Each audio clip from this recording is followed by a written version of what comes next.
सुप्रभात पिलाने केमिति अछ आशा करें समस्ते भलरे थिबो।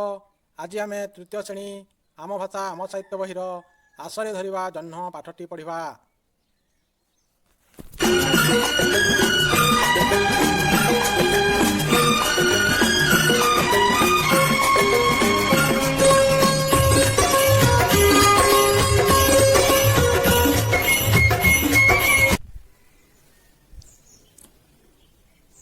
दले पिला मांकड़ पोखरी रे जह्न को देखिले।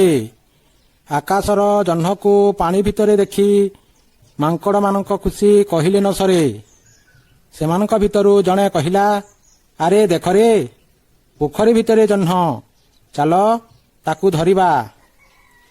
जह्न को केमिति धरिबे समस्ते उपाय पांचिले। समस्ते उपाय पांचुथिबा बेले जणे जह्न को आग धरिबा पई व्यस्त होई पड़िला। तेणु से किछि चिंता न करी पोखरी भितर को मारिला गोटाए कुदा। हेले जह्न काहीं पानी भितरु जह्न एक बार छु।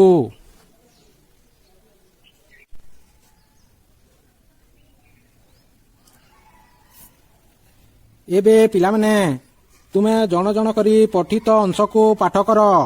दले पिलामांकड़ पोखरी रे जह्न को देखिले। आकाशर जह्न को पानी भितरे देखि मांकड़ मानक खुशी कहिले न सरे। सेमानक भितरु जणे कहिला, आरे देख रे पोखरी भितरे जह्न, चाल ताकू धरिबा। जह्न को केमिति धरिबे समस्ते उपाय पांचिले। समस्ते उपाय पांचिथिबा बेले जणे जह्न को आग धरिबा पई व्यस्त होई पड़िला। तेणु से किछि चिंता न करी पोखरी भितर को मारिला गोटाए कुदा। हेले जह्न काई पानी भितर को जह्न एक बार छु। आस केतोटी नुआ शब्द ओ ता तले गार देई तार अर्थ खातारे लेखिबा। जह्न निर्मल आकाश रे तारा को छाड़ी आउ एक गोलाकार उज्जवल देखा जाई थाए। कहत पिले तार नाम कौन? चंद्र। खुशी कहिले न सरे। तुम बापा तुम पाई इच्छा मुताबक कौनसी जिनिस हठात तुमको देले तुमको किपरि लागे? खुशी कहिले न सरे। उपाय तुमे कौनसी एक समस्यार समाधान किपरि करिथा? बुद्धि खटाई। ताहले उपाय अर्थ बुद्धि बा कौशल। पांचिबा कौनसी एक कार्य करबा पूर्वरु आमे से विषय स्थिर होई टिकिए कौन करिथाऊ? चिंता।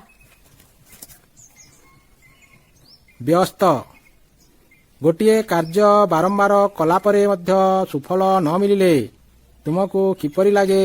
मन भल लागे नाही बा व्याकुल लागे। तेबे व्यस्त अर्थ व्याकुल।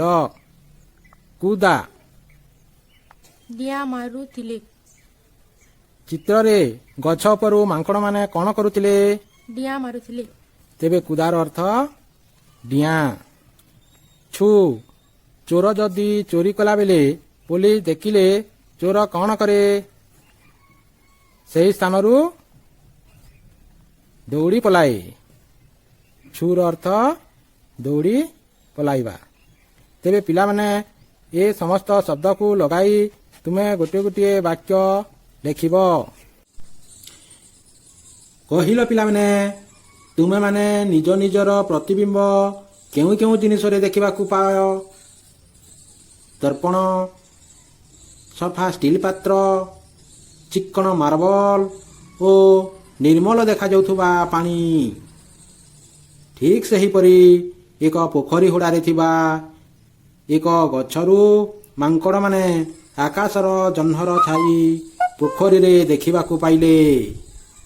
जह्न को एते पाखरे देखि से माने बहुत खुशी होई गले। तांकर खुशी कहिले न सरे।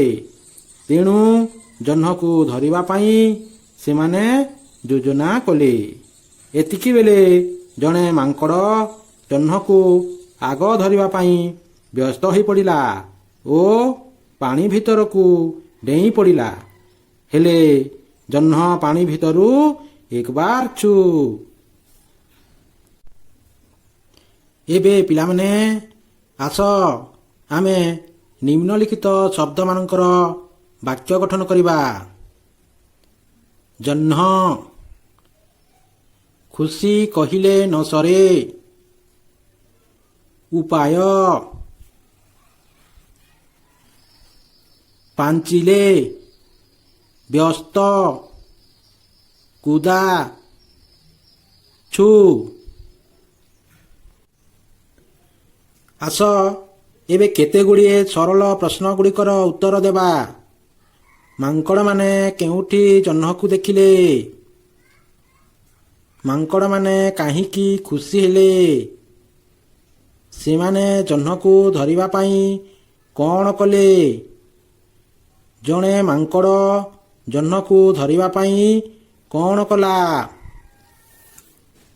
ଏସବୁର ପ୍ରଶ୍ନର ଉତ୍ତର ଆମେ ପଢ଼ିଥିବା ଅଂଶରୁ ତୁମେ ପାଠ କରି ନିଜେ ଉତ୍ତର ଲେଖିବ। ଆଜି ପାଇଁ ଶିକ୍ଷାଦାନକୁ ଏଇଠି ରଖିବା। ଧନ୍ୟବାଦ।